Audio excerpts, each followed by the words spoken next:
right. We're going to call this meeting to order. This is the Monday, August 9th Town Council meeting for the town of Kensington. And first item up on the agenda is a moment of silence. I do want to make people aware of that longtime resident Dick Ward, who lives on Wheatley Street, passed away. So we want to lift up his wife, Colleen, and his two sons, Richard and Ryan. Dick was a really nice guy. His kids were in Troop 439, and he participated in a lot of Eagle Scout projects and that I was assisting on as well. So I just want to remember Dick, his family. Is there anybody else before we have our moment of silence? Okay, don't see anybody. Okay, if we could just bow our heads for a moment. I'm going to say Julie O'Malley is home and doing much better. Oh, thank you, Jack. Yes, I knew she was home, but yes, that's good to announce that. Thank you. All right, if we just bow our heads for a minute.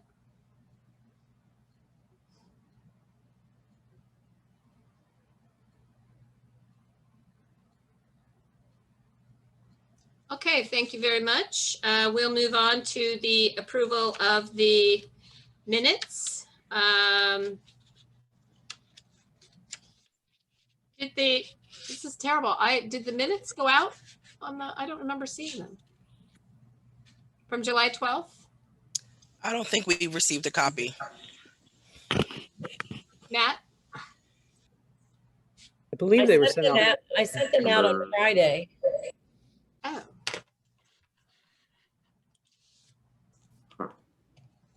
I did not receive a copy. Eddie, did you?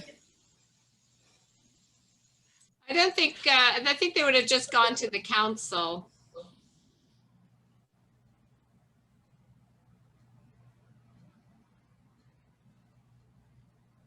I didn't get them. Did anybody else get the minutes? I don't see a copy. Yeah. I can resend them out. I have a new Outlook and maybe it picked up the wrong address or something. Okay, well, that's fine. We will put this off because I can't approve minutes that we haven't seen. So Okay. I we was will. wondering why I didn't get any response back. I did. Normally we're right on top of that. So, all right. So we would not have had, so we do want to acknowledge this was the town council minutes as well as the town council work session meeting minutes. We didn't get either of those. And we do want to acknowledge that we briefly closed the meeting on the 19th after the work session to have a brief discussion about a legal matter. So we will postpone approving those minutes until the September meeting, okay? And they will not be posted on our website until they're approved. Is that correct, Matt? Correct. Okay.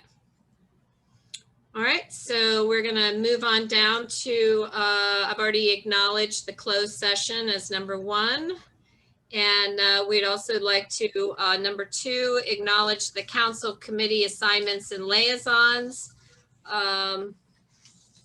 That would have been in the meeting minutes, but I can briefly go through that. It'll be approved then at the September meeting. But the audit committee, council member Bridget Hill-Zayat and Connor Crimmins will be the auditing committee liaisons. Board of elections would be Darren Bartram, and he will be he's not up for re-election, so he replaced Nate Engel for next year. Ethics committee will be Nate Engel. Greenscape committee, John Gerson will be chairing, and I will be the co-chair. And then the development review board, no change in that. Connor Crimmins will chair, and Darren Bartram will co-chair. And then the traffic committee, Nate Engel will chair, and Bridget Hill-Zayat will co-chair. And then we are going to I don't know if Nate wants to talk about this tonight, but otherwise we'll do it in September. We are going to combine the traffic committee and the pedestrian bicycling access and safety working group, and we'll come up with a new name. So we'll talk about that at the September meeting. And Nate, are you going to do an article in the journal for the working group? I can't hear you. What? Uh-oh. Am I the only one that can't hear Nate? I can't hear him. Okay. I see the head going this way, so I'm going to say yes, and he'll have some. So that's good. How about now? Can you hear me? Yes. Okay, sorry about that. That's all right. Yeah, we're going to write an article for the journal for August. Okay, great. Thank you. All right, so that is those are the standing committees. The one, it's not a committee, but we typically have an MCPS liaison point person. Connor, I believe you had been that person. Did you want to continue in that role? Yeah, happy to do so.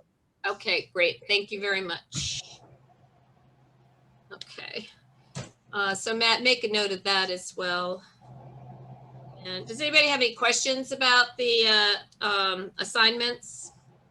No, Mayor, I'm also happy to continue working with you and Carrie Ann with the business community as well. Okay, great. Okay, super. All right.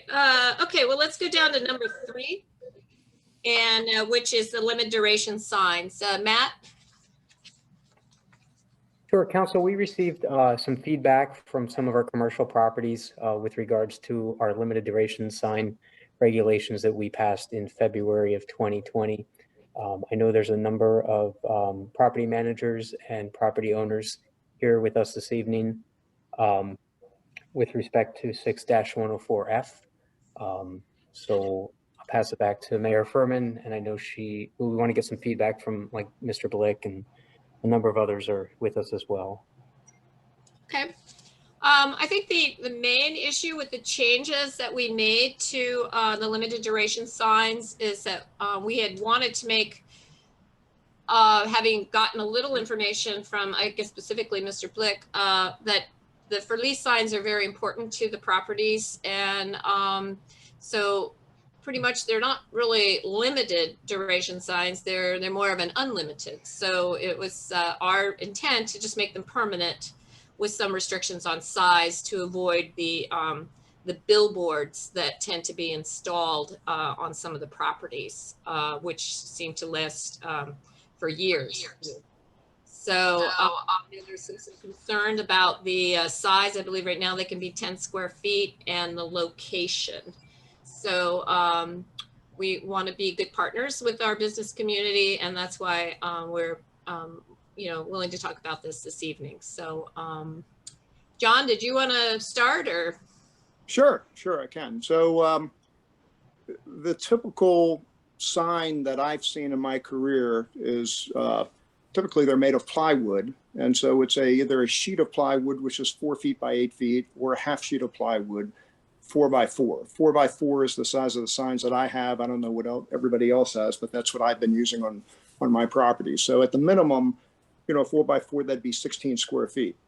3 by 3, my concern with that is, obviously they could cut the plywood down and, we could live with that. But the problem is it's small. And when you're driving down the road, what we're trying to do is to capture drive-by traffic, or, someone who maybe doesn't have a whole lot of time to look. And if the sign is too small, there's no way without them getting into an accident, to get the name down, to get the phone number down. So it's got to be of a size where it can be readable and read relatively quickly and seen relatively well. That's why typically when you look at these signs, you'll see the phone number typically is going to be the biggest, so that if somebody's driving by, they can get that phone number and jot it down quickly. On the property that I have, being specific to that, the property that I have on Farragut, because of the angle of the building faces Farragut. It doesn't face Connecticut, but there's no, or whatever it is, University, there's really no traffic on Farragut that we'd want to try to capture. So we're trying to capture the traffic that's on University. In order to do that, if I had a sign that was facing straight out, unless as you were driving down the road, you happen to look to the left, you'd never see the sign. So that's a V-shaped sign. V-shaped sign now has two faces. Those two faces now are double that. So it'd be 4x4 times 2, that's 32 square feet. So in my world, and I know I'm not the only person that has a V-shaped sign.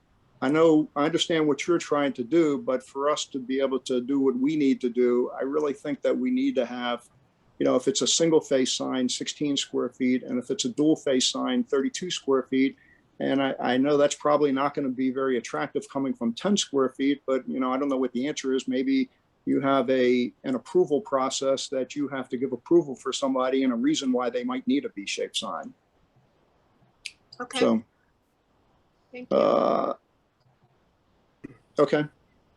Council, do you have any questions for Mr. Blick? I would, if there's anybody else here to speak, I would like to listen to them before Okay. we start finding questions. All right, Matt, who else do we have here tonight? We have Eddie Biamin, owner of 3930 Knowles. Okay, great. Eddie, did you want to say anything or? Yeah, I just wanted to add to John's comments, on the time frame.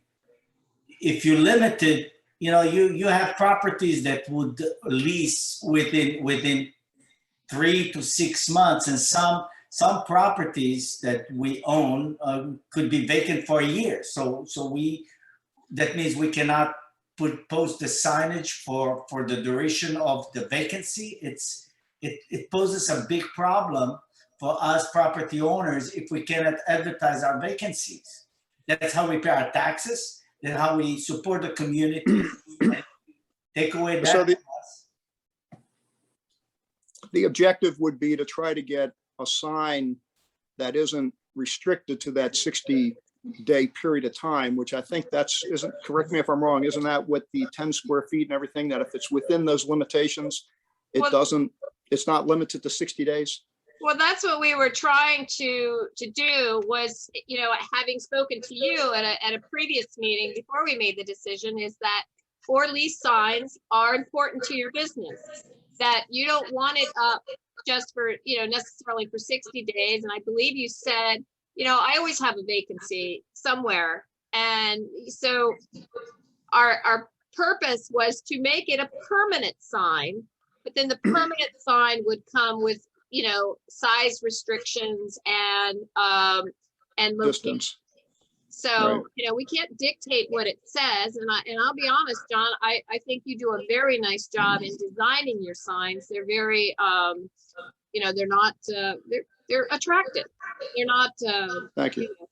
So that's our goal, was to allow property owners to have a sign that was in a reasonable size, because what we were getting are these gigantic billboards.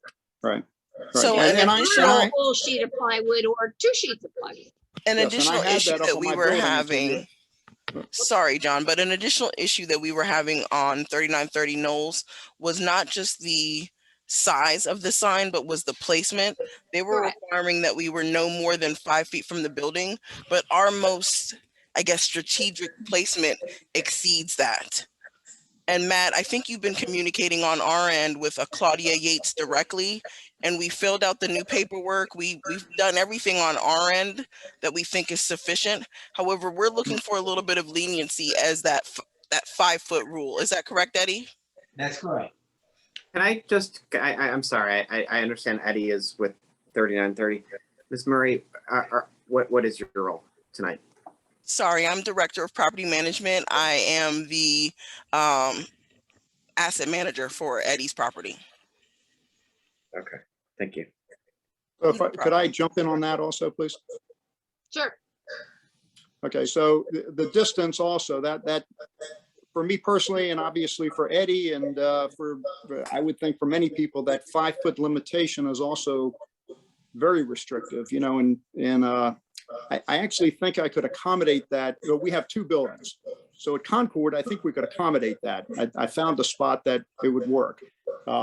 For the other building, for Farragut, there's just no way for me to be able to do it. If you take a look at and I'd be happy to show someone from the town if you wanted, but if you take a look at the layout, we have parking lot in front of the building. The area where the sign is currently located really is the only location that I'm aware of, and for me to put a sign that is worthy of having a sign. You know, if I put a sign that's in the back of the building, you know, why bother? It's not worth it. So for me to have a sign that's going to get some visibility, it really needs to be on University. And for me to be able to do that, it's where it's currently located. The front face of that sign is 13 and a half feet away from the front face of the building. So that brings another question to you, which is, when you give this measurement of 5 feet or whatever it is that you decide on, is that 5 feet to any part of the sign? Is it to the furthest distance of the sign? You know, I think you need to define that as well. But in some cases, my building, Burka's Shopping Center, if you take a look at where Sherry Thur's sign is, I don't know if they're planning on moving that, but you know, that maybe they have another location that would work, but it certainly is nowhere near 5 feet of the front of the building right now. No, it's not. And it's, I mean, that is probably the billboard sign that we're dealing with right now. That is that is definitely what we're trying to avoid, for sure. Okay. So, I mean, I don't know if in that scenario is a what do you call it, a banner on the building a better option to you, or is that a worse option or not an option? Those would be those fall under limited duration signs, and I think they're only allowed 3 a year. Is that correct, or was it 4 every 60 days? And you have to change. So it's 4, and they are permitted for 60 days each, and they can't be similar. So I don't think that would work for you. But I mean, I think we were open-minded to, you know, if you needed a variance regarding where you could place the sign, I think we would be willing to work with everybody. Because I understand, like, your building, John, I would still call it the Schlesinger building, sorry. But there really is no front yard. Right, right. That's what I was saying. Yeah. I wish there was, because I'd like to get a permanent sign, you know, that had tenant names on it, but I have no place to put it. Right, you have no place to put it. So I think that would be a hardship for that particular building that we would take under consideration, for sure. And so. Right, so I would ask that you consider, and I don't know what the answer is. I don't have the answer, but 5 feet, you know, 5 feet, depending on the circumstance, if you're an office building or a retail building, that is so close to the front window that the people that are in the window, you know, in the office or in the retail spot that is in front of that are going to complain, because either their visibility is blocked for their business in a retail setting, or just what they can see out the window is going to be blocked. So that, you know, we're going to have problems with tenants if we had it that close. And in some cases, again, like Farragut, it's just not possible. That is exactly the case for us. And if you can allow me to share my screen, I can show you that we need to exceed the 5 feet limit. I don't know if anybody has access to allow sharing screens. Matt can do that for you.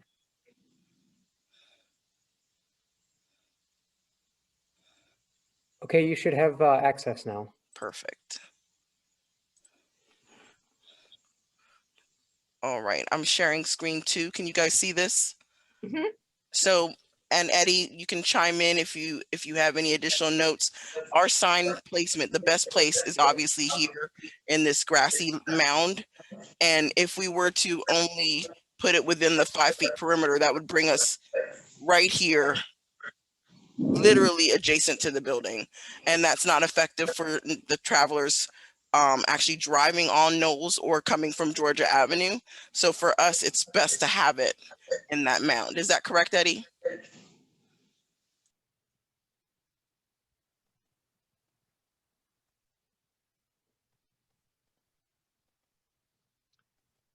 Have you considered a monument sign in that Eddie, you're on mute. That is one of our future projects, but temporary until we get it 100% leased up. We didn't want to put in that expense. But Eddie, you were on mute. Did you have something to add?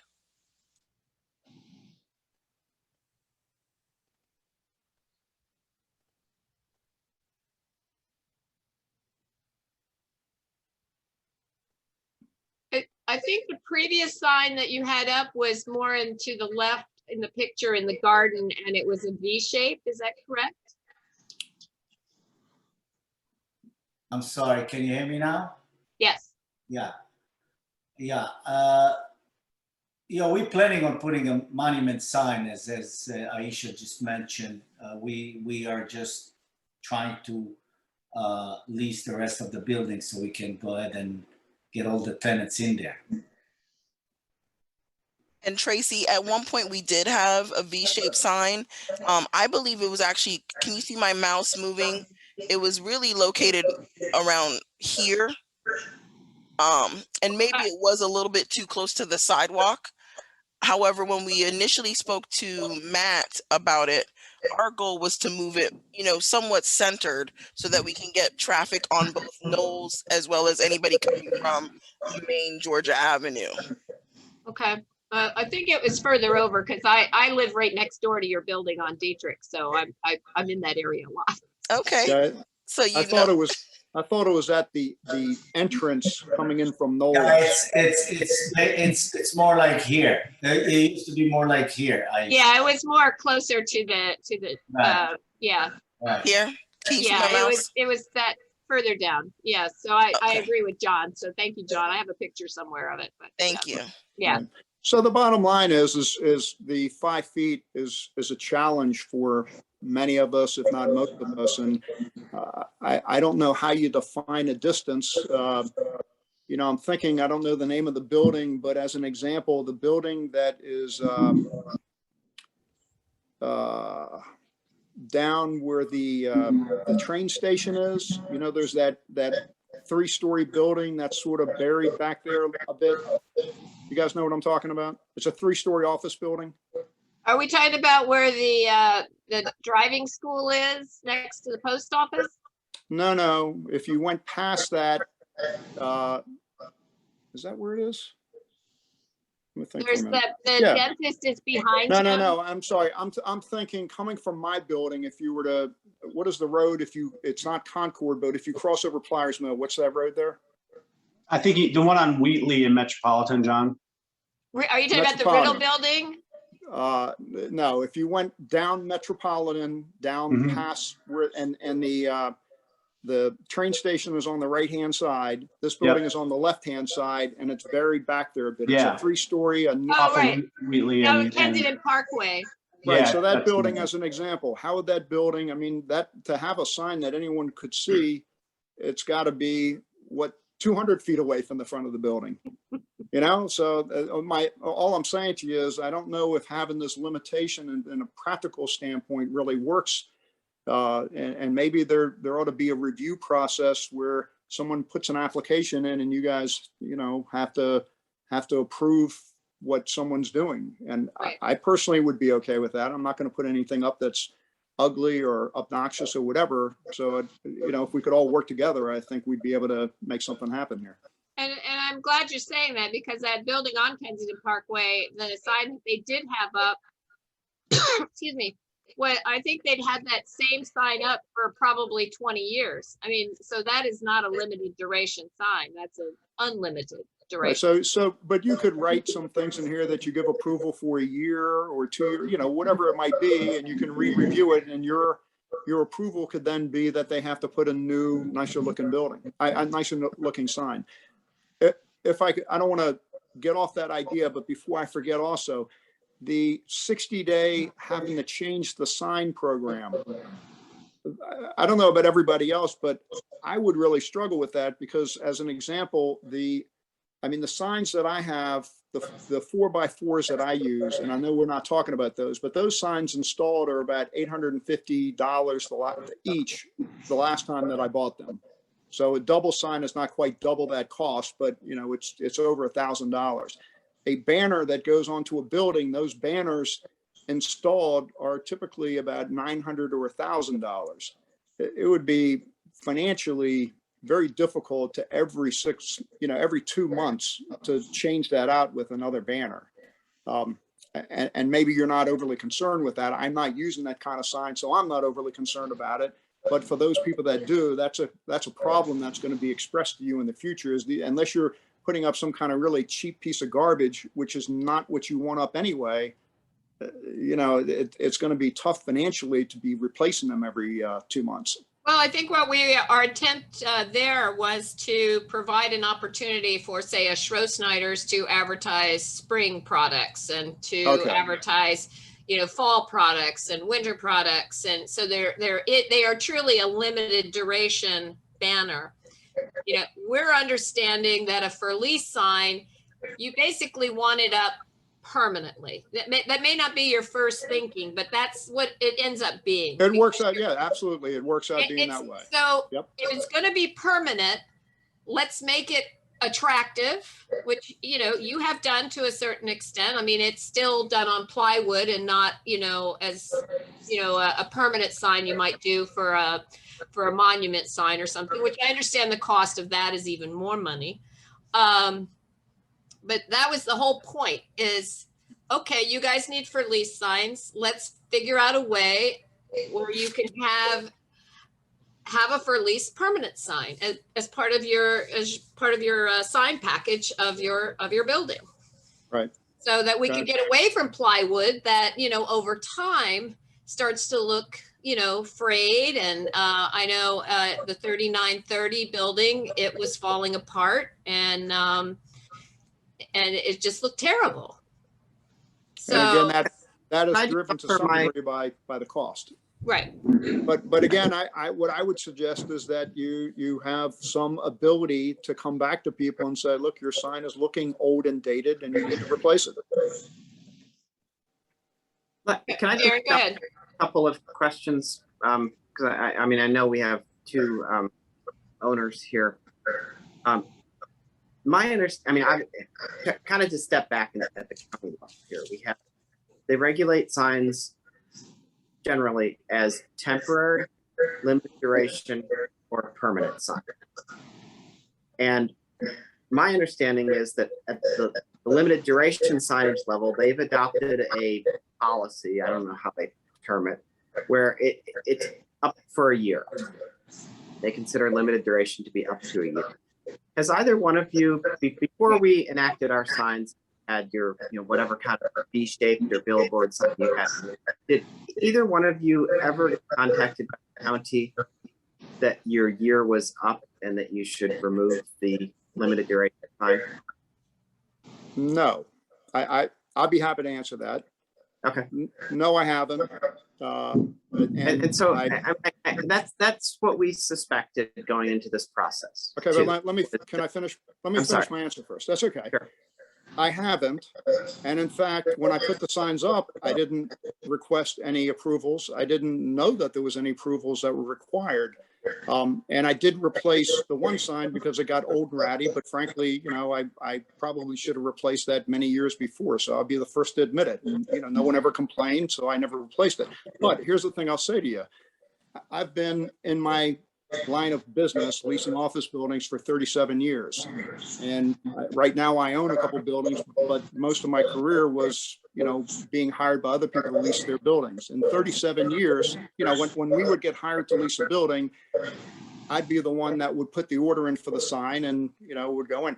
In 37 years, anywhere, Prince George's County, Montgomery County, Northern Virginia, Washington, D.C., Anne Arundel County, in not one area did I ever get a permit, and not ever did I have anyone come to us. So it's the accepted norm in the world, not the world, but certainly in this area, it's the accepted norm that people need these signs. They put them up, and no one has ever had an issue with it. I'm not saying that they shouldn't, and you don't have the right to, but that's the reason why no one has ever probably come to you or anyone else, because it normally is never an issue.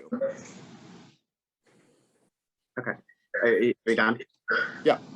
Okay, thank you. And look, I remember that you came before the council when we were considering this a very heartfelt plea that, filling the space was your business interest. And I personally accepted that.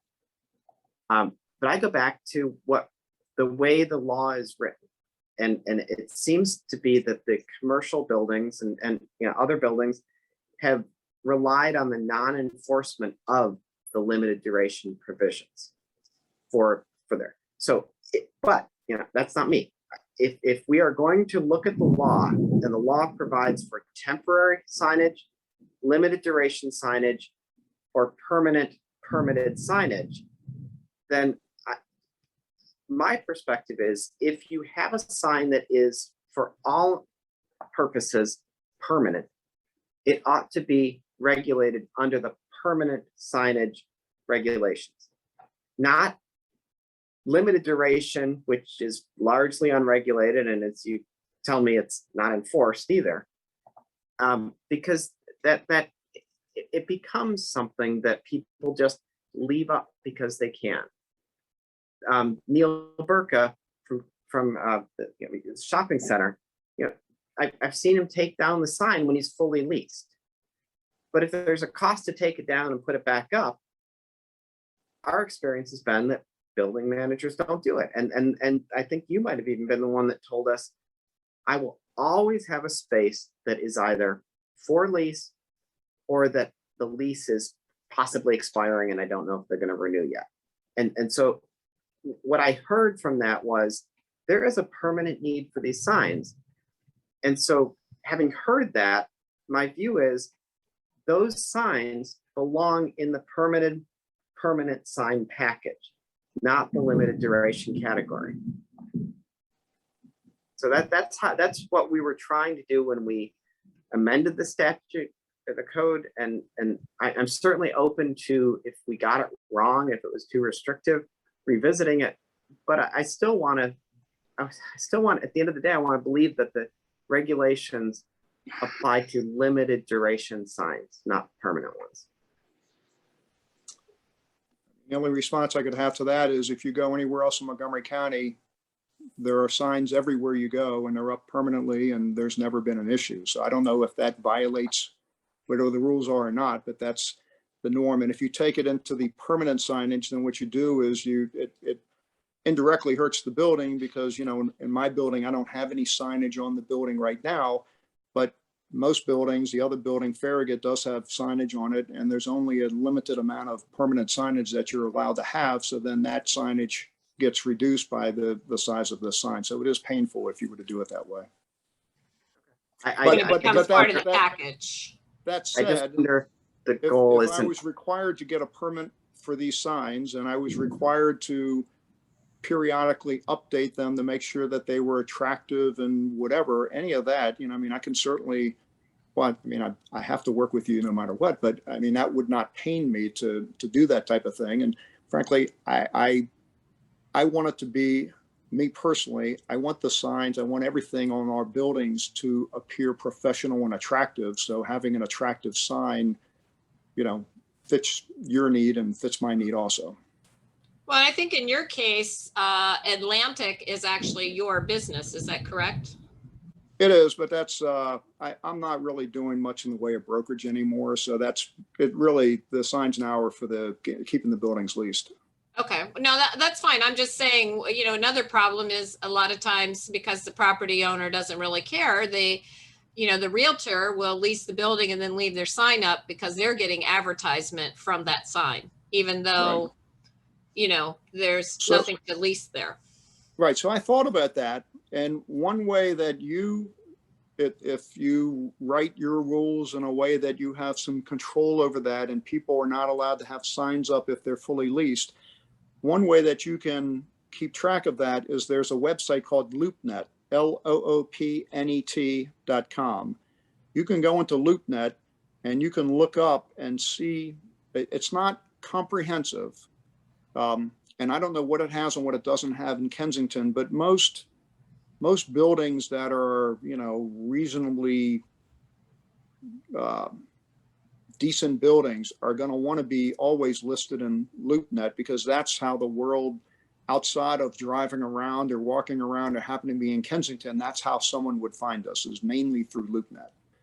So if you go in there, you can see, for example, my building, and you can see every property, every space that I have available in that building. And if you were to go in there and see the building showed fully leased and somebody still has a sign up, then you'd be able to identify that, they shouldn't have their sign up. Okay. So So what I'm hearing is you would like to see the square footage to go at least to 16. Is that correct for one face? I would like to have 16 for one face, 32 for two face, and you Yeah. having control over whether or not someone can have a two-face sign. Okay, and then, having an option of getting a variance on a location, is that correct? Or a review? Yes, please. Okay. Okay. All right, obviously, we can't make those decisions this evening, but I personally think those are reasonable. Connor or Nate or Bridget, do you have anything to add? No, I mean, just a couple of thoughts I've had. I was looking at other municipalities around Montgomery County to see what they do. One that struck me kind of in line with what Mr. Blick was just talking about and the points you just outlined is what Poolsville does by having a sign board. You know, one thing we've also talked about is with other parts of our code is if we write the code in such a way that every sign that comes up comes to a variance, then maybe there's a problem with the code, right? If that's the process. But what I think Poolsville has done is created a sign board to try and have all these signs reviewed beforehand so that the owners of the property and the town can come to agreement. Because here's some of the things that came about. Talking to, hearing from the business owners, a 4x4, especially, I've had an opportunity to talk to Mr. Blick about this singularly, but it's not a sophisticated science of how they came about the typical sign for leasing. This, as he described at the beginning, 8x4 feet, cut it in half. Now you have two signs. They're each 4x4. So I see a lot of sensibility to the very simplistic way of coming up with a 4x4 sign. I do care about the placement of the sign, and it's partly because of what we've seen historically in the town, in that, the most advantageous place, I get it, is to be out near the street. But what we tend to have are signs right out at the sidewalk.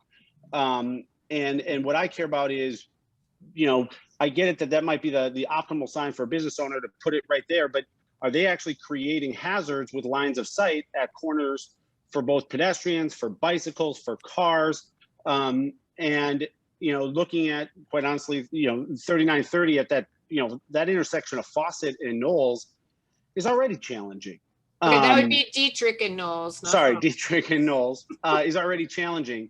And a sign right there at the corner could exacerbate that, right? But a signboard could review that ahead of time with the building owner, bring up those concerns and work on the location of it. Likely with, same with Mr. Blick, hey, putting this 5 feet from my building is either in the sidewalk or in my parking lot, neither of which is good.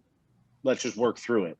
We're I know all it adds for words. However, I can tell you that there has been such a delay in just us dealing with Matt. And Matt, you can attest to this. We had been going back and forth with you for quite some time. And in the interim, we not only have two vacancies or more than two vacancies actually at 3930 Mr. Banny's location, but we don't have a sign up still. And so we appreciate a board, honestly, we do. However, if there's going to be a lag in decision making and just, common sense approval, we're not asking for much. We don't want an electrical board. Like Eddie said, eventually he's going to get a monument sign. But in the interim, we need to be able to market the vacancy because he has vacancy loss, especially after COVID.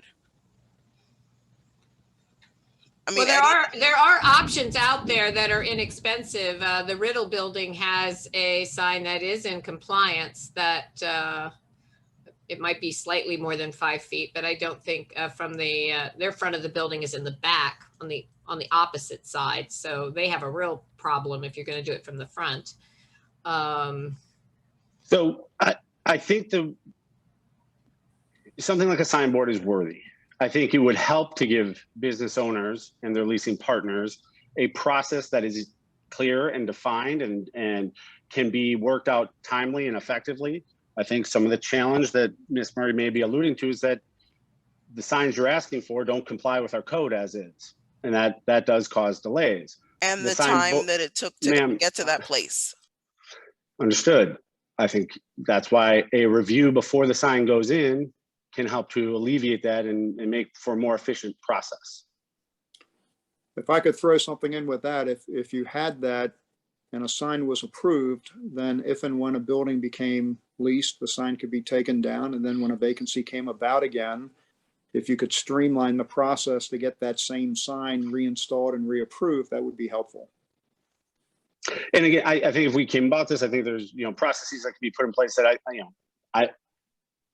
if we had something like this and a sign was approved in size, in layout, and in location, I think it would seem logical that it would always be the approved spot.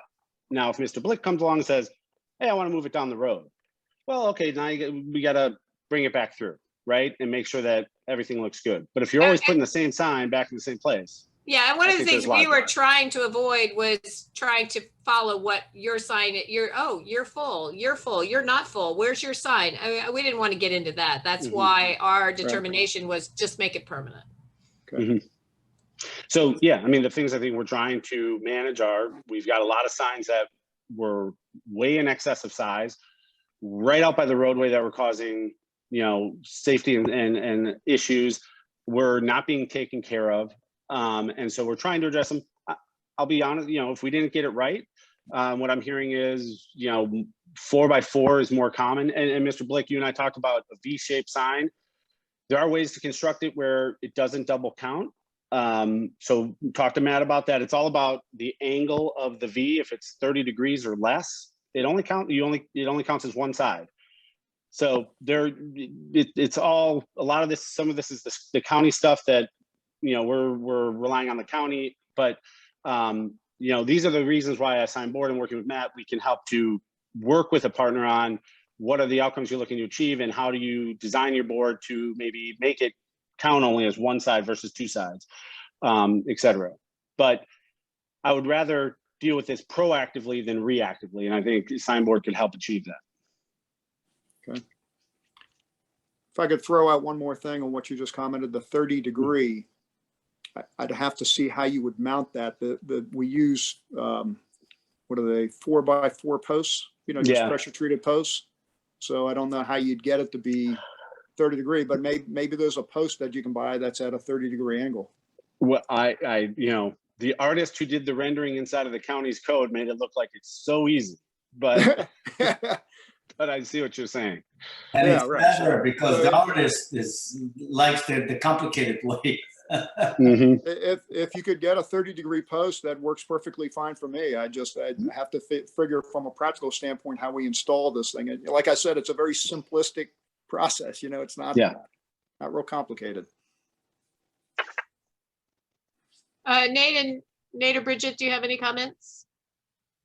No, nothing really. I think all the questions have been asked that I would have asked. And I think, Connor, your idea about a sign board is a good one. I always think being proactive is better than reactive.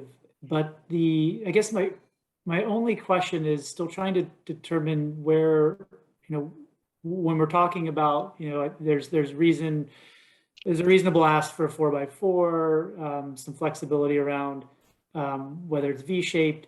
Is this in the context of it still being considered a limited duration sign, or are we talking now as part of a permanent sign?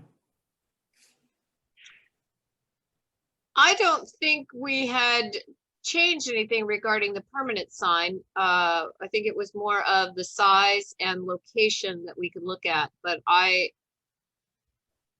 mean, part of the wanting a permanent sign is that the sign would be better maintained, and it would be structurally more sound. So I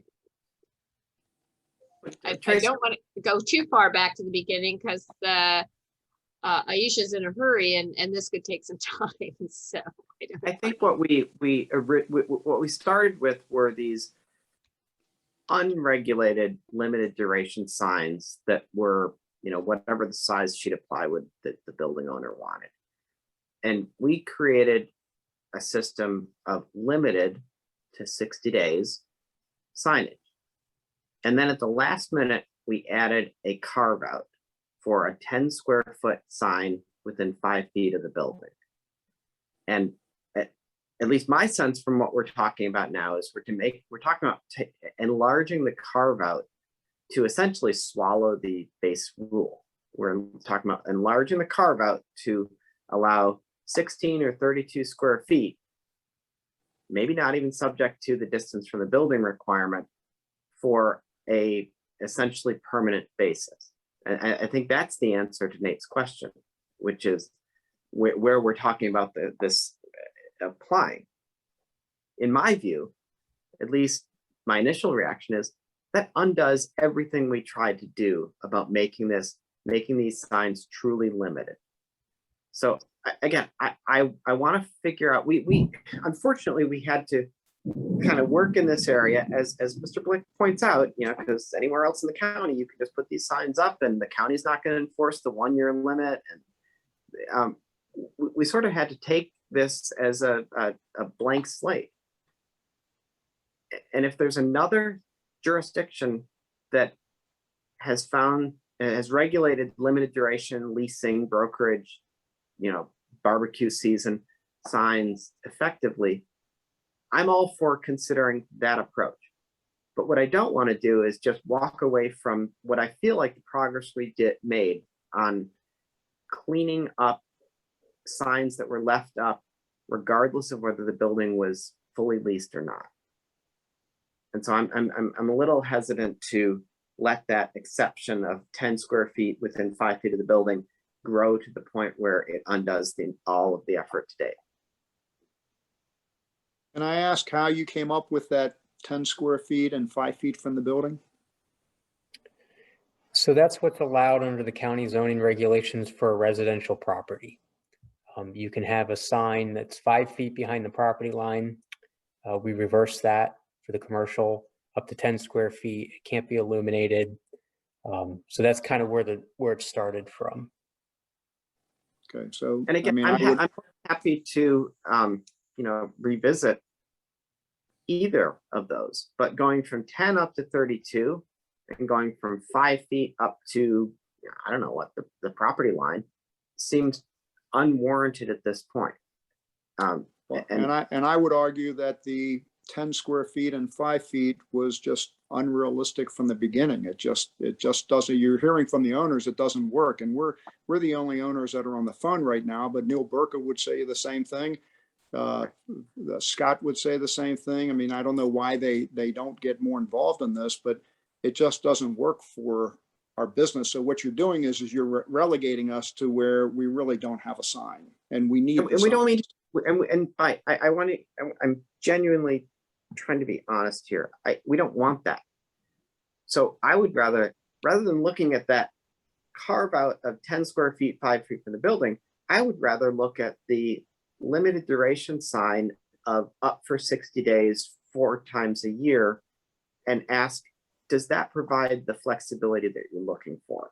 If in other words, if we said instead of 60 days, if we expanded that to, you know, 90 days with 2 renewable 90-day periods, would Okay, that so provide? I have a piece of space in my building right now that's been vacant for 2 years. Okay. I think Eddie has got the same thing, that he said space that's been vacant for a year. So that doesn't help us. And the 60, 90 days, it's like I said before, these signs that we're talking about at the minimum are about $700, $800 per sign. I mean, maybe I'm, you know, maybe I'm more frugal than most, but I wouldn't want to spend $800 or $900 for a new sign that says the exact same thing every 90 days. It just doesn't seem to be practical to me. And I appreciate what you're trying to do, cleaning up, but it doesn't work in our world. We just cannot survive with the amount of vacancies that will accumulate and not be able to market those vacancies. There is no way we can survive. We have taxes to pay. I certainly want to. I want to make sure I clarify because I feel like I don't want to enact code regulations that are, you know, in the middle of COVID. I feel like there are 2 different worlds. There's COVID world where everybody's trying to recover, everybody's trying to fill space, And then there's the general world. I mean, I know it has ups and downs, but that's where I think our code provisions should apply.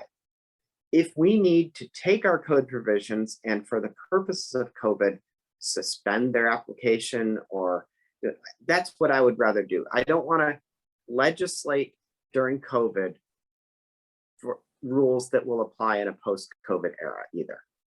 So I understand that right now, commercial space it's a very difficult business to be in. It's got a lot of vacancies, but I want a rule that lasts longer than the next couple of years. And I appreciate that, but I would say to you, I mean, Kensington is a relatively shallow market for office space. I mean, for the retail space, there's a finite supply of retail that's out there. If you want to be in and it's got good demographics, if you want to be in retail, there's only so many places you can go to. So the retail will get fully leased and stay fully leased for an extended period of time.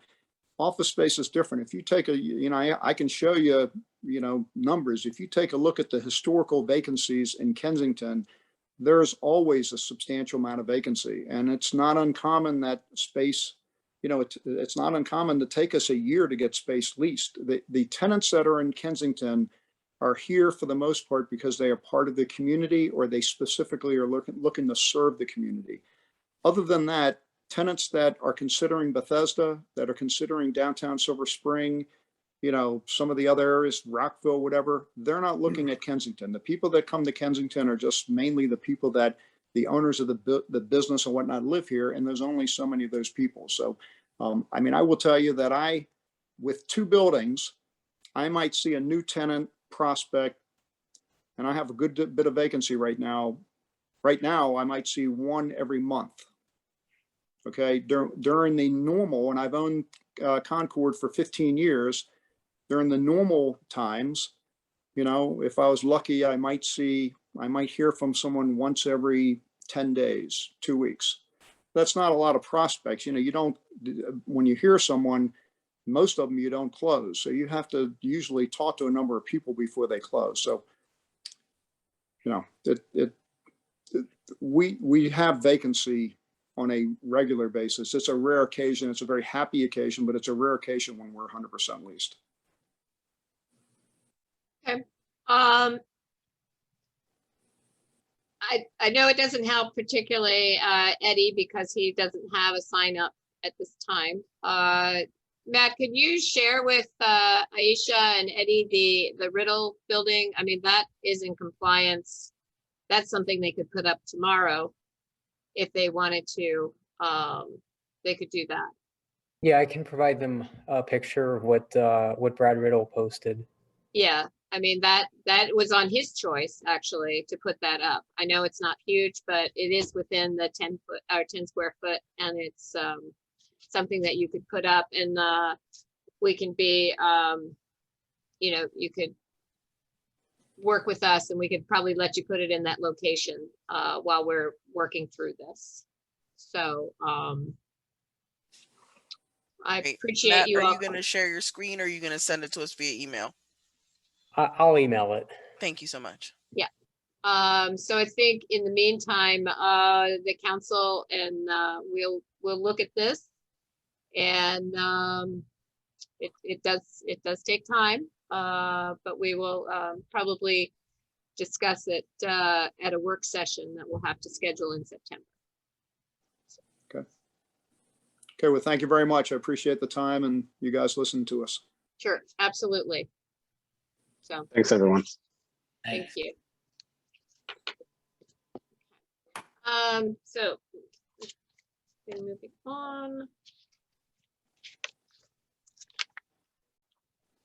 Okay, number 4, we're going to go into the Spirit Club request. Matt? Sure. Mayor and Council, we received a request from the Spirit Club for them to place a shed on the north side of their property, which would encroach within the town's property, not the right of way, but the actual town property. We have an existing parking lot on North Kensington Parkway that the shed would be placed. Henry Scheller from the Spirit Club is with us this evening. So Henry, was there anything you'd like to add? Yes. So just for anyone not familiar, Spirit Club is a 9-year-old company. We've been in Kensington our entire existence. We do fitness services that are inclusive and accessible for people with disabilities.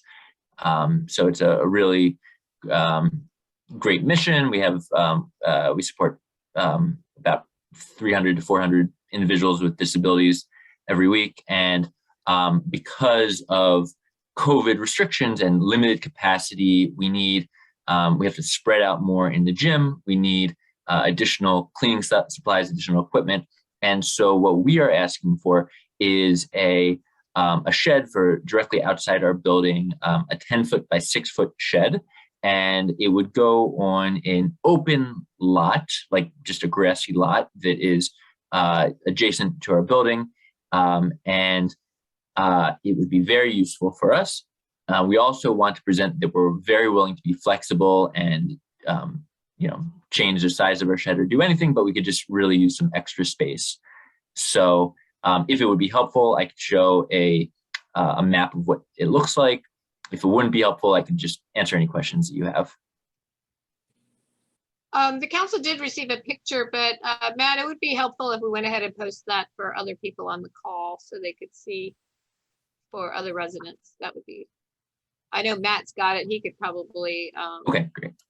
share a screen or. Can you just clarify for me? I see it just on Google Maps and Street View. I see a back door on that. Is that your back door? Yes. Mm-hmm. We have a main door and then a side door. Okay. And so this would be, I see a back door and I see a tree and then I see a round picnic bench, at least on Google Maps. Mm-hmm. Where would the shed be relative to those? So it would be directly up against our building. So basically right next to the back door. Okay. And Matt, does staff have a view on this request?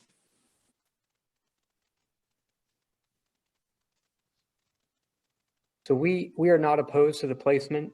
We did something very similar with Spring Bilingual about 24 months ago. We would need a memorandum of understanding with the Spirit Club for any placement. The council did ask for some requirements on the shed with Spring Bilingual.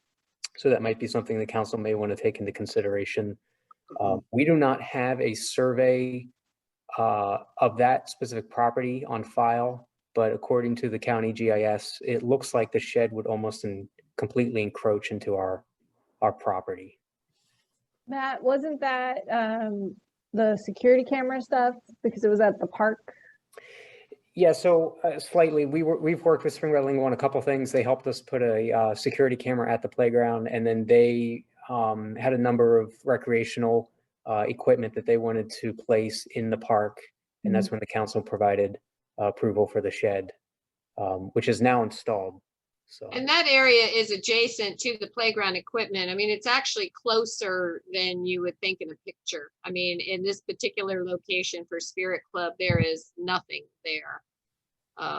So it's just a vacant spot adjacent to a parking lot that the town does control or owns. It would be set up like dollar lease, like how, or would it be, some sort of easement? Like how would that, I don't remember what we did for Spring Bilingual. So we had an existing MOU with Spring Bilingual because they do use the park. So we just basically edited the existing language within the MOU. So we would need to do something similar with Spirit Club. So if something happened where we were like, oh God, we got to get that out of there right now, we can do that? I mean, I can't imagine this situation, but Yeah, I mean, if there was a situation where we expanded that parking lot or the council decided to sell the land or something, we would write that into the MOU. Okay. I just had a quick question. Henry, do you plan after whenever COVID subsides to take it down, or will it be permanent?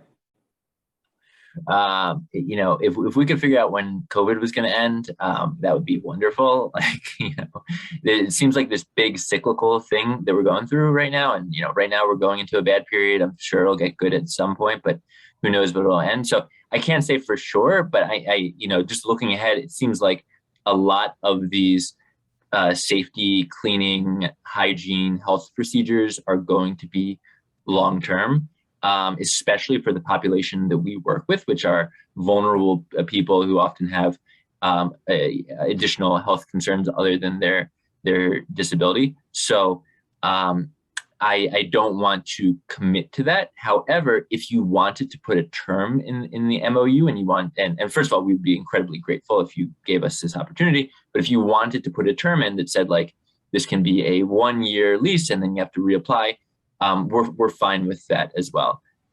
So whatever you request, we'll accommodate.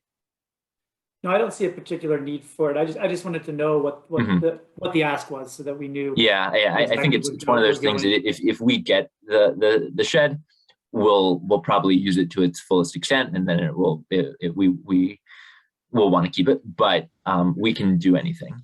Okay, thanks. I think like at home, once you have an extra space to put stuff, you never want to lose it. Find a way to fill it. Yeah, so it's like having a garage and then not having a garage. You know, now what do I do with all that stuff? So, yeah, I think there would be enough clause in the MOU that you know, we could ask for it to be removed. You know, with a certain amount of notice. So, anyway. So hey, Henry, this is Connor. I mean, generally, like we did for Spirit for the Montessori school, you know, I think this is a relatively light ask.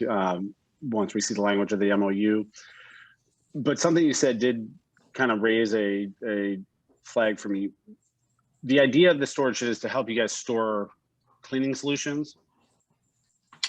Yes, the idea is in order to make our facility as safe as possible during this challenging time, we now have less space and more things, and things being both cleaning supplies and just additional equipment so that everyone can have their own. So because of that, we're looking for additional space. So then my question kind of goes more to Matt. If depending on what these solutions are, these cleaning solutions that are going to be stored, I mean, are there county guidelines and EPA and all that for what he's storing outside in a space that's going to be on grass or over grass? It's something we'll have to look into. I don't know for certain. Okay. Because especially if that's now on our property and if it's anything that's regulated or whatnot. Yeah, and Connor, we would be fine saying cleaning solutions stay inside where there's air conditioning and you know, extra mats and pads and whatever, it can be outside. So yeah, I think that's where I was going to is it's my only concern was if the moment you start putting things that if they start leaking or if they're, you know, they're combustible, I don't, but so yeah, if it's just, hey, we're going to put some extra mats and gym equipment and, you know, okay, and great, cones or whatever, you know, but the chemicals kind of has me a little, so, but otherwise, my only other comment would be that besides the MOU, or likewise what we did with the MOU with Spring Bilingual, is that, you know, we asked that it be made of certain more durable, longer term materials, not just like some plastic Rubbermaid shed. And I think the picture that was provided, is that the shed that they're considering, Matt? I'll defer to Henry. I know Jared, I asked Jared to provide us with like an example shed of what they were looking at, and I think that's what he sent us. Yeah, so that's right. That it's just an example shed. This is one that we found, but we can, if there is particular material or any regulations, we can look for another one. Okay. Well, we would have the MOU to approve next month. And then assuming that the council is supportive, so we would have the MOU to review in September and then to approve, and then you could move forward, assuming that it's, you know. Okay. Accepted. So, Bridget or Darren, any other questions? No? No, I would support this. Okay. So, council, do we have a, hands regarding, going ahead and moving forward with an MOU? Yes? Yes? Yeah, Okay. just to Good. clarify, I don't really want to have it be like a year term. I just, you know, I would rather have it be a license that is revocable within a certain notice.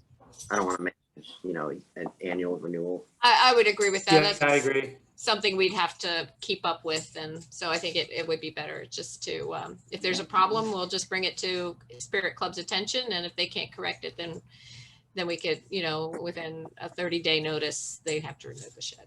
So something on that line. I will rely on Sue Ellen to find the right verbiage for that. So, okay, Henry, it looks like you got all positives. Just anybody from the audience have a question regarding this? Okay. Just a question from me is just, so next steps, I understand an MOU would be put in place.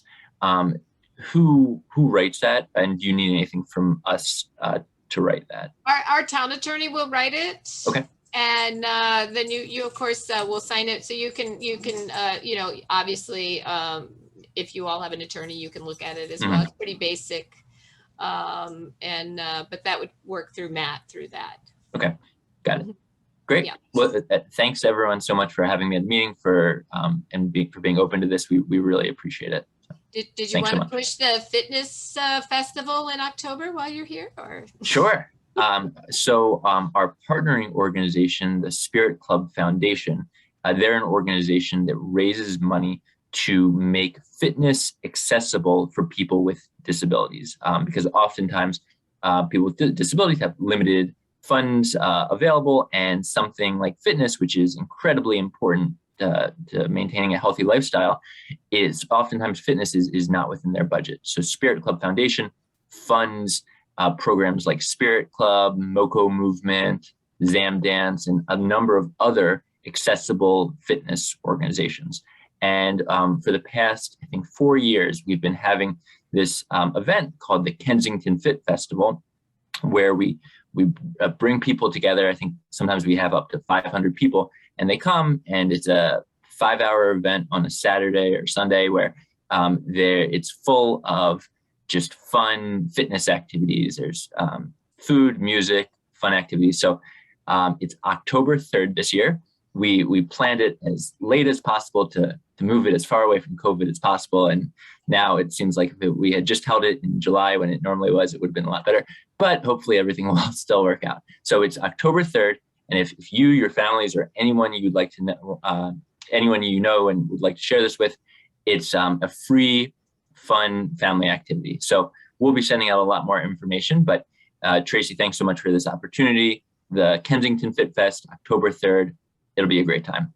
Yeah, and we'll have Brittany's given us an ad for our journal that will be distributed in September, and I believe Congressman Raskin is going to be there. I think I read that.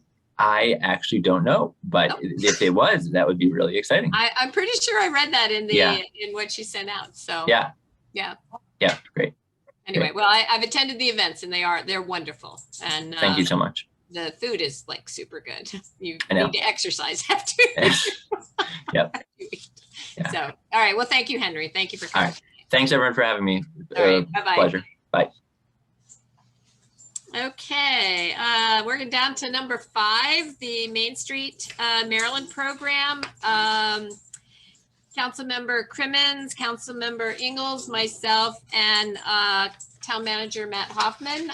We attended a meeting with, I'm sorry, Christine. Yeah, what was her last name, Matt? Do you remember? Sorry. I think it's McPherson, I thought. Yes, yeah. McPherson. Yes, Christine McPherson, who's now working. I'm sorry.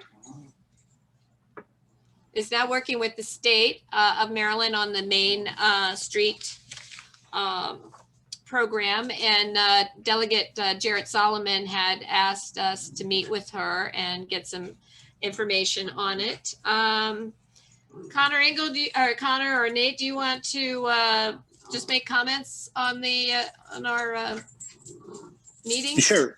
It went well. I mean, she gave a terrific overview of the Main Street program, and then helped walk us through the criteria. The first being that, you know, a town of a population of 1,000 or more, where, you know, we clearly would meet that. But I think right away what we learned was that one prerequisite for the Main Street program is that you also must be a sustainable community approved by the state of Maryland. And, you know, going back through and looking through that, we are not yet sustainable, or, you know, approved as a sustainable community underneath the Maryland program. So where we left it is, you know, we'd have to go back to the square one of being an approved sustainable community first in order to qualify for the Main Street program.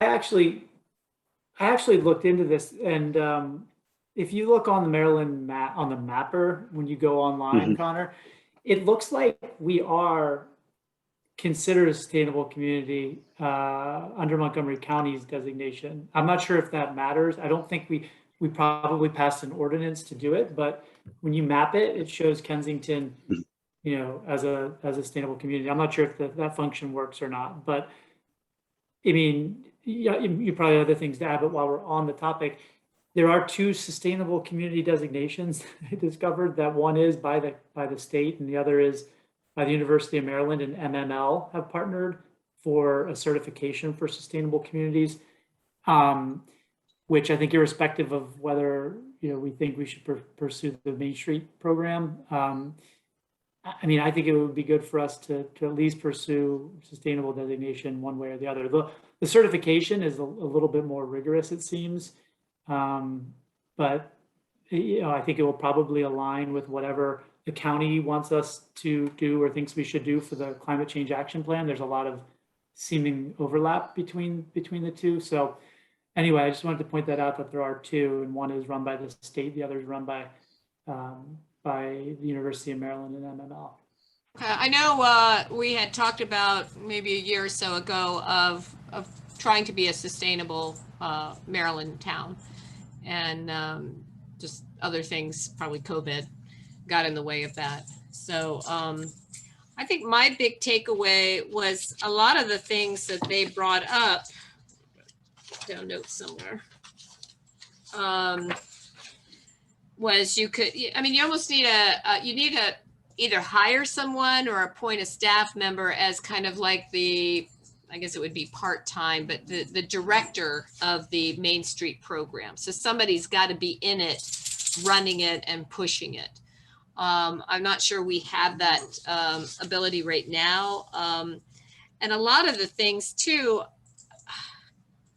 I found that it's really helpful if you've got a deteriorating Main Street, or that you're trying to revitalize.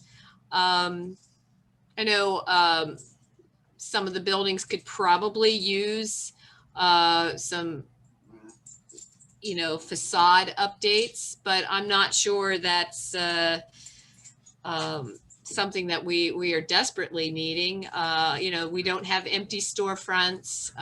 The businesses are, you know, survived a COVID pandemic. We're already doing the promotional aspect through Explore Kensington.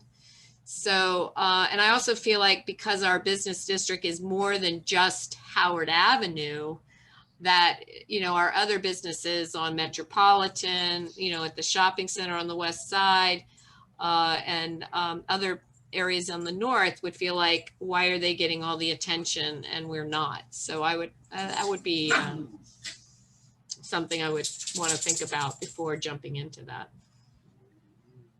Yeah, that was my impression too, that whether the benefits outweighed the costs of pursuing it. And I'm not sure that it really added much. But I mean, the only other thing I think she mentioned were the grants that we could access, right? There were 2 grant programs up to like $50,000 each for improvements. But and she did say that it didn't have to be a person hired by the town. It could be a, you know, a nonprofit or another group running it. Yeah. as the coordinator or the director of the program. Mhm. Yeah, I mean, I guess the only other thing that came to mind was on your last point, Tracy, was if we wanted to do broader promotion besides the Howard Avenue East, would we want to maybe reach out to the county and think about the West Howard Avenue area, which could probably use a little bit of improvement if that's the purpose of the program. Yeah, I hate to assume that the West Side Howard, which we promote through Explore Kensington as part of our business community, through Explore Kensington, it's not walkable at all because of the lack of sidewalks. Yet, adding sidewalks, you're going to end up taking away a lot of parking. And what would be helpful is to know what the state is going to do with the salt dome. I know they've talked about using it as a staging area, but that's a pretty big piece of property for staging. So, maybe just getting the county to pay attention to that area to revitalize, because there are some good businesses down there. Because that are just very difficult to reach by through walking or even driving is a little, because the parking is terrible down there. So I think at this point, I'm not sure whether we would be recommending following up with the Main Street, or whether we would want to just look at the Sustainable Maryland first. Thoughts on that?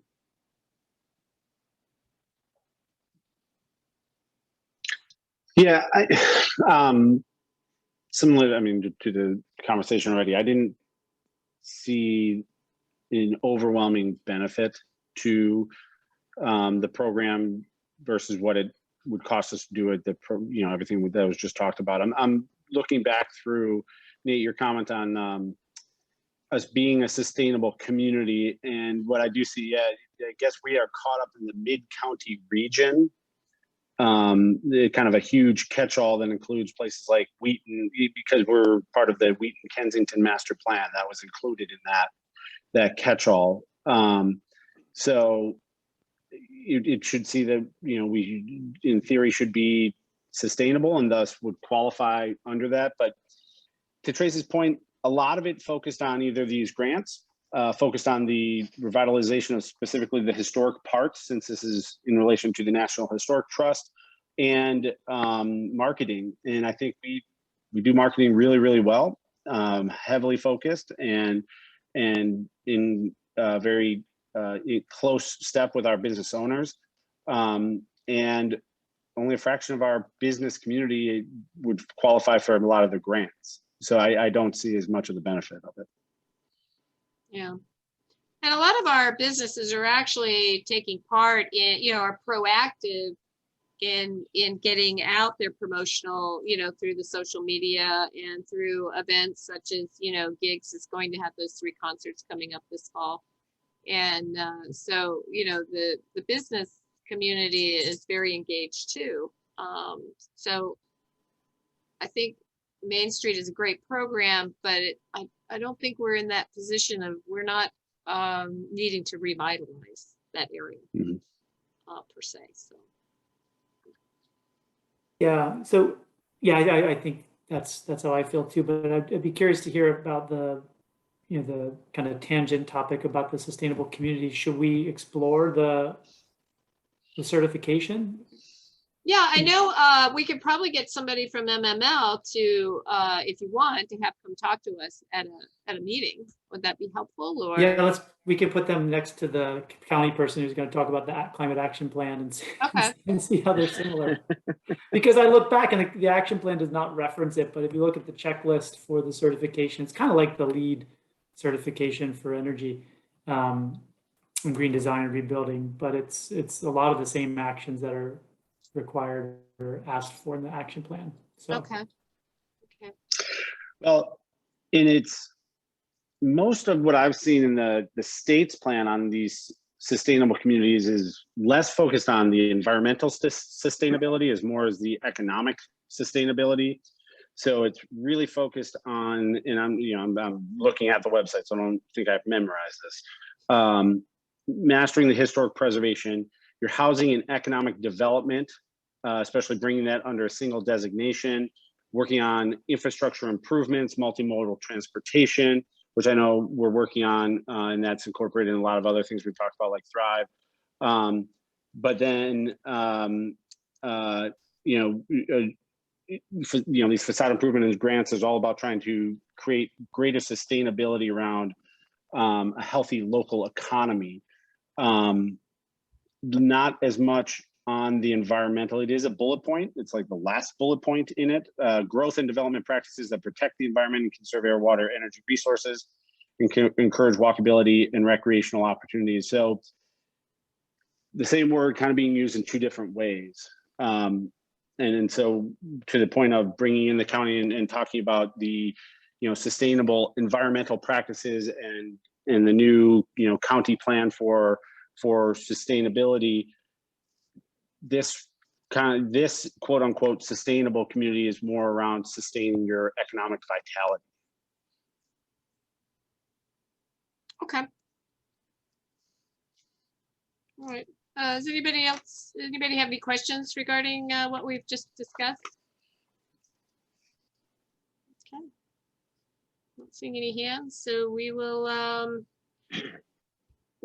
did you, when were you hoping to have somebody from the county, Nate, sometime in September, October, or?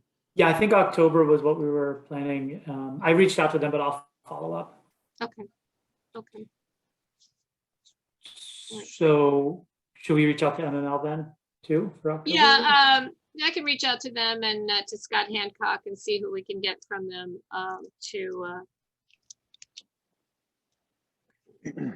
Great. Thanks. That'll align well with Walktober. Walktober, yeah. Okay, great. All right, so we're on number 6, compost crew update. Unbelievably riveting update. I conferred with Councilmember Engel, and this is really a leftover artifact from last month.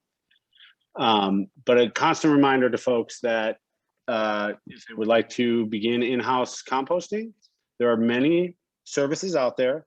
We just happen to be working with Compost Crew right now, and the household number is growing. And third weekend, so are they coming up to the farmers market this coming weekend? Is that what their schedule is? So they will be at the farmers market Saturday.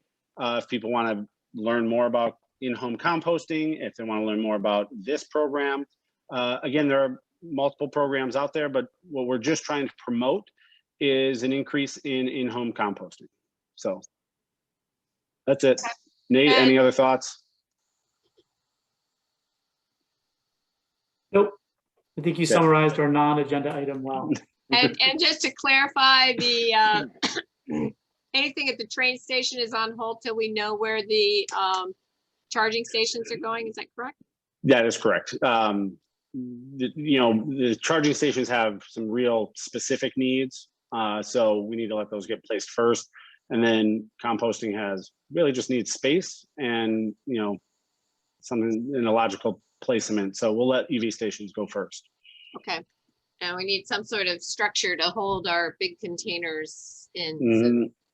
So, okay. Yes, the North Atlantic Kensington bear, we want to prevent it getting into our compost. Yes, that would be very good. And all the raccoons and the rats and everything else. Yes. Okay, great. All right, well, let's, anybody have any questions about Compost Crew from the audience? I'm not seeing any hands. Okay, good.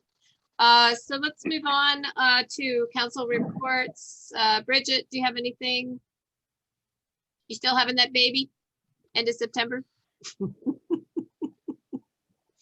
Yes. Have we crowdsourced the name yet? I mean, obviously Darren, boy or girl. Right? Hey, stop it. Don't get his hopes up. Okay, let's see. Nate, what do you got? No, nothing else, I think, to add. Thank you. All right. Connor? Oh, no, anything? sorry, I do have one thing. I'm sorry, I Okay. did have one thing. I forgot. It happened when I was away on vacation. The crosswalk got painted at Dietrich and Knowles. So, you know, SHA did that on Saturday, was it? Last Saturday? It was a Saturday, Friday. yeah. Yeah. Mhm. So there's now a crosswalk there. So when you're walking along Knowles, you have a designated area to cross Dietrich on Yeah. the south side of the street. And of course, they did not coordinate with us, and they did not call. No. And good news too is that SHA has finally returned and started taking out the median to extend the left turn onto southbound Connecticut to left turn onto Flyers Mill. So they're extending that left turn lane, which will help ease hopefully the backup from two lanes being or at least I guess the far left lane is also stuck into that turn. So hopefully extending it will help. I just had to ask Matt, what's the story with the Porta John and the barrels sitting at Concord and Connecticut, our university, and they showed up the next day. So it was great. So, all right, Darren, do you have anything?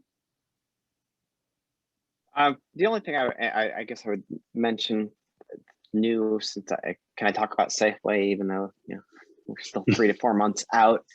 The long battle against the shopping carts being just discarded around town.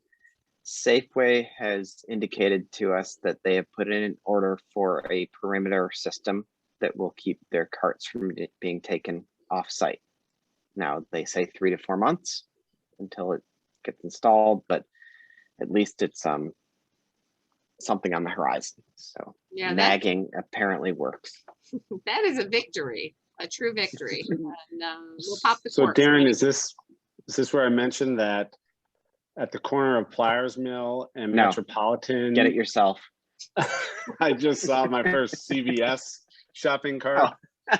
I saw a giant cart somewhere else too, and it's you know, and look, I want to give Safeway credit for doing something in response to our concerns, but I'll also say that other jurisdictions like California, which I normally loathe to emulate, have created these shopping cart retrieval districts where any business with shopping carts pays into a system and they collect the carts from wherever and take them home. You know, hopefully if it's one CVS cart or one giant cart, I wouldn't necessarily push that, but if it's more, then we might want to see if the county council is interested in that sort of system. Yeah, I mean, we're not the only jurisdiction with this problem. And I mean, I've seen articles in Washington Post and Bethesda Beat, you know, they're around. And actually I sent an email and a picture to Matt over the weekend of a Dick's Sporting Goods cart that was sitting in front of the Liberty Station. So they're not going to retrieve that. So I did ask that, you know, one of the crew just return it to Dick's Sporting Good or Urban Thrift, see if they wanted to sell it. I don't know, but it's frustrating. And The fact that they keep throwing it in the creek is what really that's very frustrating. kind of puts the cherry on top of the whole situation. Yeah, Right. but I know shopping carts the Safeway ones started to stack up behind the Liberty Station. So, you know, Safeway has got to have been feeling, you know, where are all our carts? I mean, the little ones really aren't even available anymore, and everybody loves the little ones, but you know, they just keep disappearing. So It's gotta get a granny cart. I know. I love my granny cart. Yeah. Wow. Anyway. All right, Connor, did you have anything? Just two, there's going to be a new business coming to town, actually one of John Blick's buildings. It's acupuncturist, which is actually going to be run by a Kensington resident over here off of Pliers Mill Court. I think it's in the next couple of weeks, so keep an eye out for that. And then the only other one would be Warner Circle, but I think you've got a more recent update if you want to share that. Well, I sent it to you. You can update it because I got I didn't see it before the meeting. You didn't see it before the meeting? I was surprised I didn't get a response from you. Yeah. It's really good news. So you have anything else to add? Or? Nope, that's it. All right, Warner Circle. Connor and I, along with Jason Gerson, have been meeting with the office. What is Rich's title? The Chief CAO? Administrative Officer. Yeah, Chief Administrative Officer. Chief Administrative Officer. As well as Greg Osnott, who is also with county. And last week, 2 weeks ago, we added parks into our discussion, including Mike Riley and legal counsel as well. And I guess we laid down the gauntlet. Said, you guys got to get this fixed. And so today I got an update from Greg, and it was very good news that they have worked out the hard stuff, and they just have a little technical issues, and he put in big bold letters that will be completed this week. So this is indeed very good news. They're sending out public notices to the agencies and to other municipalities about the property that is going to be sold, and to Carl Vogelmeyer at Washington Landmark, and that they've asked that we send a supportive letter, to the county council, because the county council will be the final hurdle, and I don't see this as being an issue, that the property will be sold, and they will bless that, and hopefully at the September or October meeting. And then we'll be able to move forward. So I feel confident that we'll be able to see this building renovated and repurposed, and just brought back to its former glory in my lifetime. So I'm really happy about that. So that's very good news. So we'll be hopefully, I don't think we're getting an alcohol permit, but we might be popping the cork at the Opera in the Park in September, which would be great. So that would be wonderful. Yep, which is September 19th. Yes. So that would be, terrific if you can accomplish that with a ribbon cutting we'll have two sides of the legal argument. You can just cut right down the middle. Well, their problem and their disagreement had to be resolved, because in order for this to go through, and I applaud them for finally getting it to their top of their to-do list, and they sat down and they hammered it out, and it seems like we're in a good place now, and that it will get completed by whenever the county council can schedule. So we will be sending a follow-up letter of support, which we've already, we do support the sale of the house and the carriage house. So I look forward to that. Does anybody have any questions on that? Just in case. No. Okay. So I do want to remind everybody. Connor, were you done? I'm sorry. I am done. Thanks. Okay.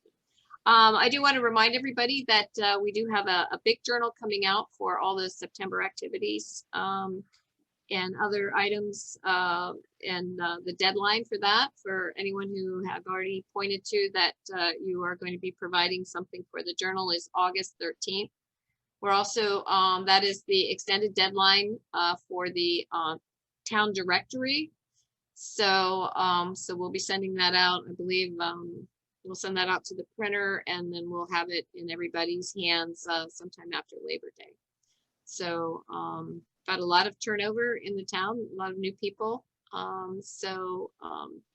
It's not too late. If you have a neighbor who's new, you can't provide us that information, but you can encourage them to send it to us, and that's available on our website.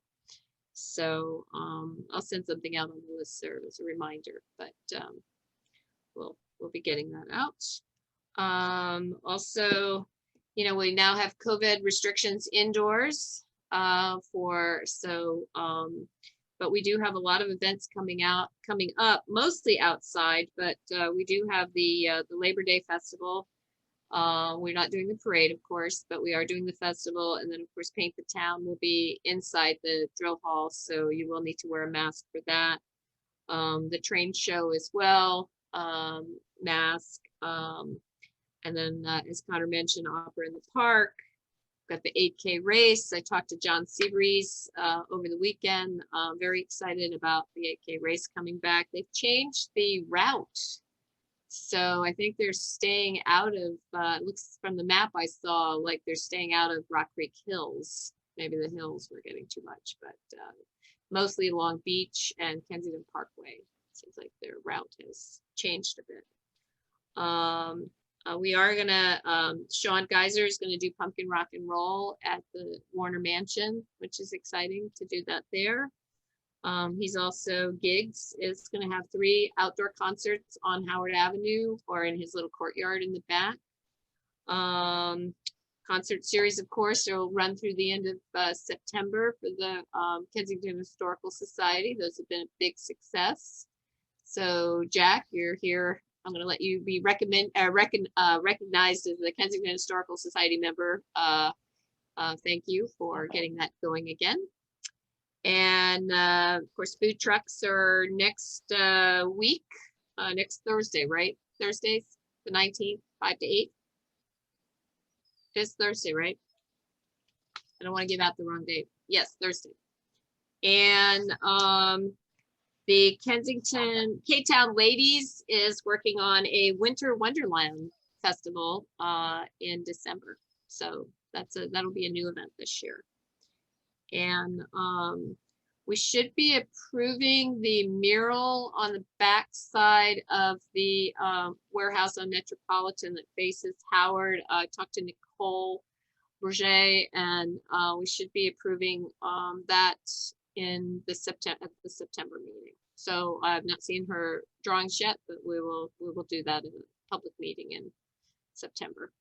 If you haven't seen her mural in Wheaton, I encourage you to go. It's beautiful. It just pops off that wall on the new Park and Planning building. It's really, it's lovely. So it's really, she's a really great artist. And the last item I want to bring up, many of you know Julie Mueller. She is retiring from parks. So sad to see her go. She had hoped to be around long enough for the Warner Circle, but for the renovation of the mansion and the, but I'm sure she'll come back and visit to see that done. But she is retiring at the end of, I think the end of September. So anyway, so that's all I've got. So I think Matt or Susan, do you have anything? I see Susan, you forwarded the minutes, so we'll look at those and approve them in September. So thank you.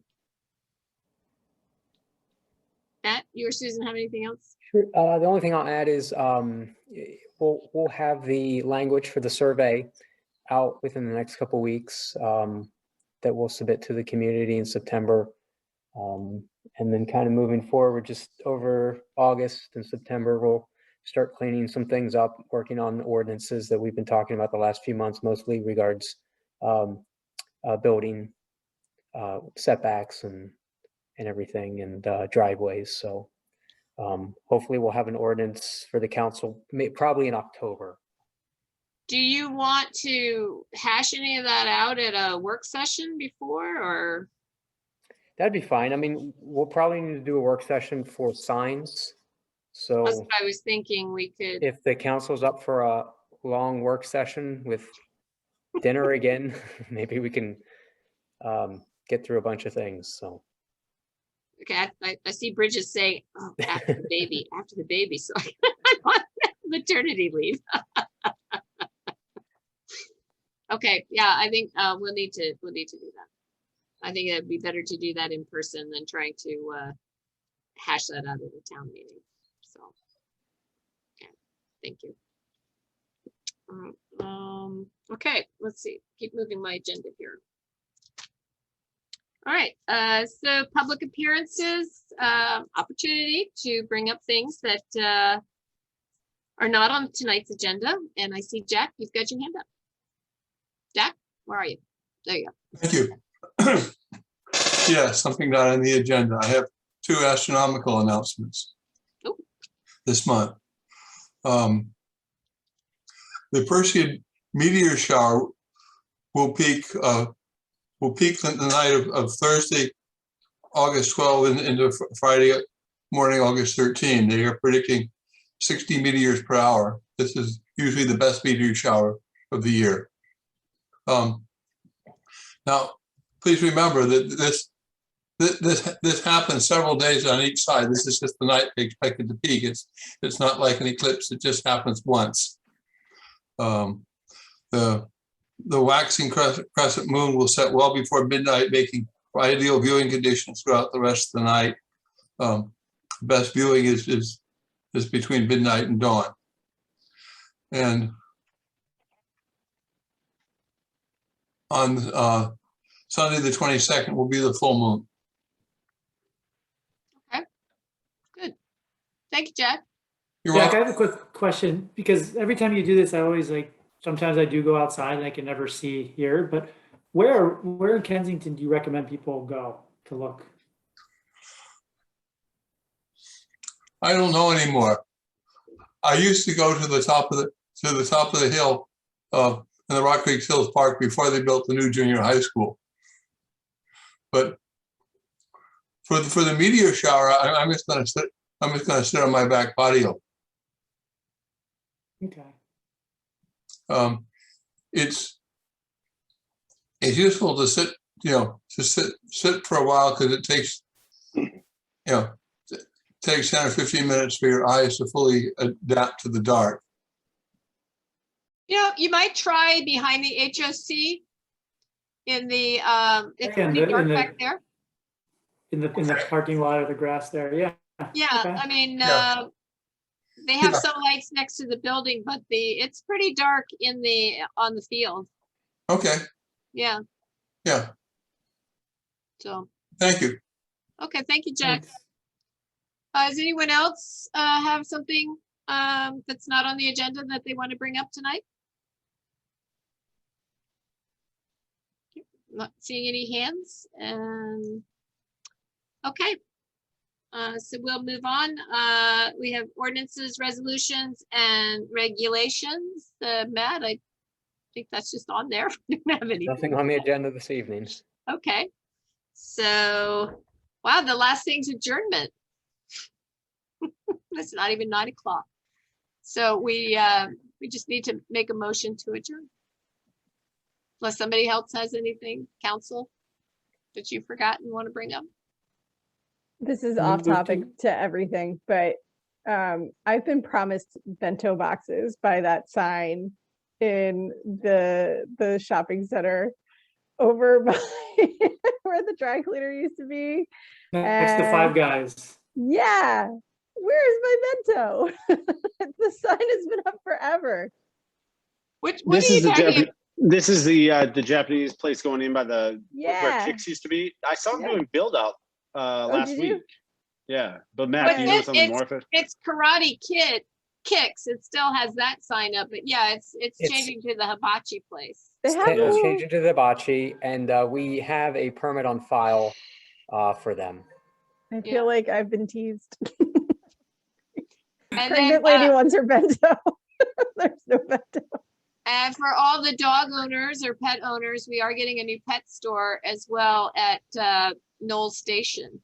So I believe his name is Nathan. I didn't get his last name, but he's opening, I think, August 30 or 21st is his grand opening. So for all the pet owners, we are getting a new pet store. So I think that'll be a good fit in that, but much better than a Verizon store, quite honestly. So Wait, it's Awesome. replacing the Verizon store? it's replacing the Verizon store that left in the middle of the night. No way. He's Yeah. like a contractor of Verizon. He's not real Verizon. Oh, Yeah. okay. Yeah. So yeah. Anyway. Okay. Well, we just need a motion to adjourn. Move to adjourn. All right. Is there a second? Second. Woo! All those in favor? Aye. Aye. Hi. All right. Thank you all. Have a Good good night, evening. everybody. Have a great week. Thanks, Bye. everybody. Bye. Bye.